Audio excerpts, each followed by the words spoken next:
The day it all started felt like any other quiet morning by the lake.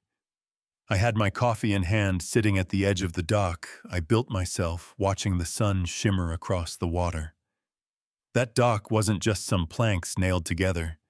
It was my sanctuary, a place where I taught my grandkids to skip stones, where I'd sit after long days and just breathe.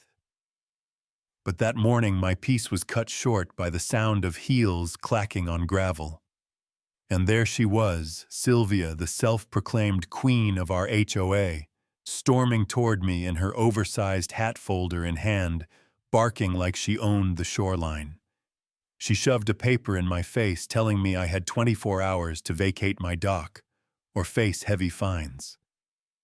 My dock, the one I had permits for, the one the county inspector himself signed off on. I should have been furious, but honestly, I just smiled. Because what Sylvia didn't know was that her reign of intimidation was about to crumble. She thought she was about to take away my dock, but before the day was over, I'd be taking something she loved a whole lot more. Now let me back up a little. I'm Thomas, 58 years old, semi-retired after decades in construction. I saved, I raised kids, and I finally bought myself a lakeside place, not the fanciest, but mine. I built that dock board by board, poured my sweat into it.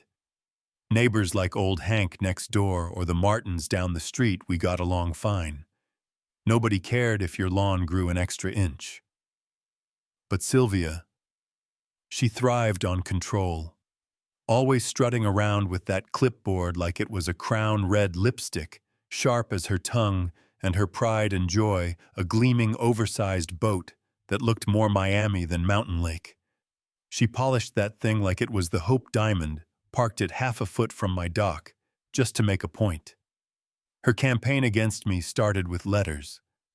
First one said my dock wasn't in compliance with community standards. I laughed out loud. Compliance, I had county permits, blueprints, the inspector's signature. But with Sylvia, it was never about the law, it was about obedience. And when I didn't bow, the flood began. Every day, my mailbox filled with bright yellow envelopes, improper lawn edging, unapproved patio chairs, even failure to maintain dock aesthetics. I stacked the papers like kindling on my desk. Fines piled up, 75 here, 100 there. And when she wasn't burying me in paper, she used her boat. Parked it so close I couldn't launch my kayak. One morning I asked Mind, giving me a little space, Sylvia. She raised her mimosa, smirked, and said, "Community Lake, Thomas. Don't like it. Take it up with the HOA." That was her game, humiliation and pressure until you cracked. And truth be told, it worked on most people. Folks paid fines, trimmed hedges, stayed quiet. But I've been yelled at by bosses, stiffed by clients, nitpicked by inspectors. I wasn't about to let a bully with a boat break me, so I started reading. Pulled out the HOA bylaws, the dusty binder no one touched.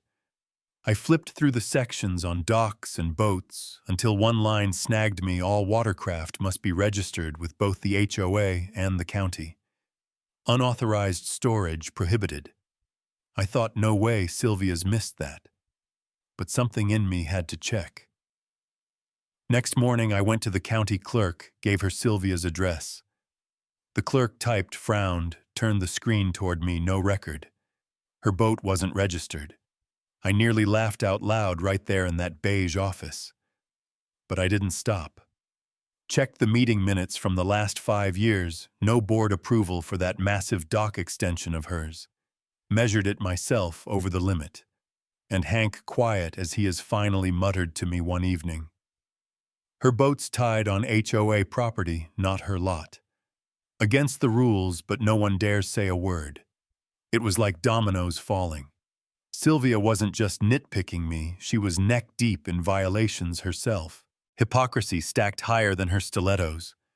I took photos, time-stamped everything: her boat blocking mine, her dock extension, county screenshots.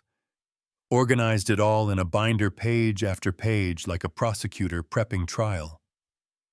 Then I met with Marcy, a local property attorney. She flipped through my pile and smirked. So she's threatening you over compliance while her boat isn't even legal. That's not just hypocrisy, that's actionable. HOA rules let you request impound of unregistered vessels. My eyes lit up. The very rules she waved in my face gave me the power to take her boat. And that's when the idea took root. If she wanted to play queen, I'd pull the crown jewel right out from under her. But I knew one thing: tyrants hold power because people are afraid. So I started talking. At the bait shop, at barbecues over beers on Hank's porch. I showed the Martins the photos, told them about the missing registration, the illegal mooring. At first, folks hesitated. Sylvia had ruled too long. But once they saw the evidence, something shifted. Relief. Anger. Stories poured out: fines over cheerful shutters, bird feeders too tall, even wind chimes deemed non-standard. She'd been terrorizing everyone for years, and now finally, they realized someone was willing to fight back. The timing was perfect.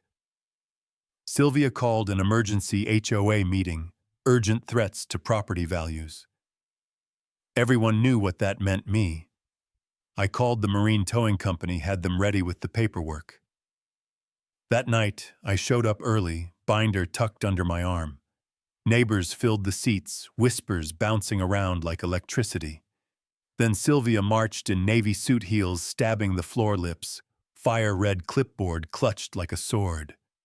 She opened with her usual theatrics, waving photos of my dock, declaring it unsafe, unsightly, a disgrace. Her loyalists clapped on cue. I sat still, let her rant. Then I stood. "You're right, Sylvia," I said, voice calm. "Rules matter. They apply to everyone, don't they?" She smirked. "Of course they do." That's when I opened the binder, held up a photo. "Your dock extension, no board approval, not once in 5 years. Gasps from the crowd. Flipped again. "Your boat, no county registration, no HOA registration. Another violation." Murmurs rose louder. And then I showed the photo of her boat tied on HOA property. "Against your own rules." The room erupted. Neighbors whispering, some laughing outright. Her face flushed crimson, but she barked, "This is irrelevant. A distraction." I leaned in steady. "No, Sylvia. This is hypocrisy. You've bullied this community for years, but the rules don't bend for you." And right then, the knock came on the door. 2 men walked in, clipboards in hand.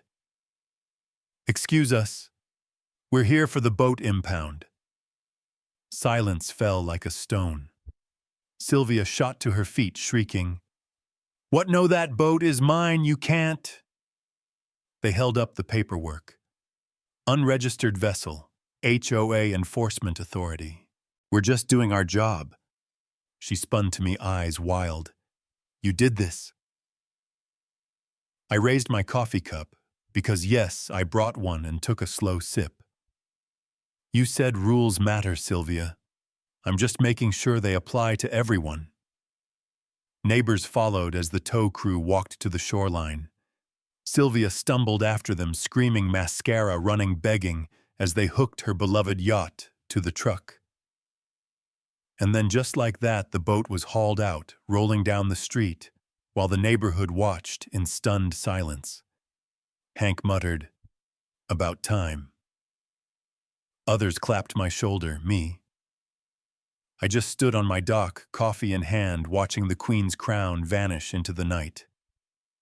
After that, things changed fast. Sylvia tried to claw back, control filing appeals, calling meetings nobody attended.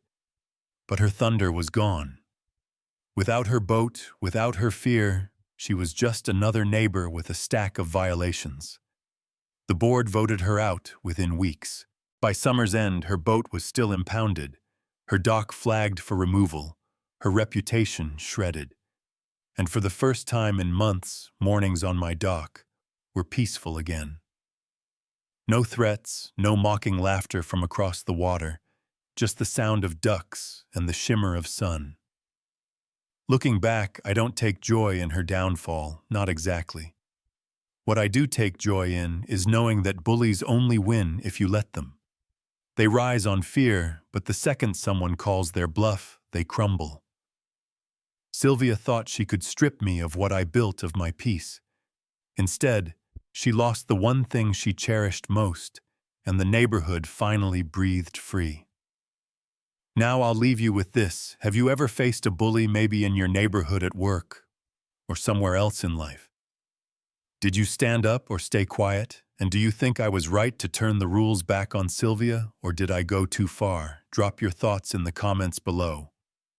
I want to hear your side. And if you enjoyed this wild ride, don't forget to like, subscribe, and stick around. Because trust me, there are plenty more stories where this one came from.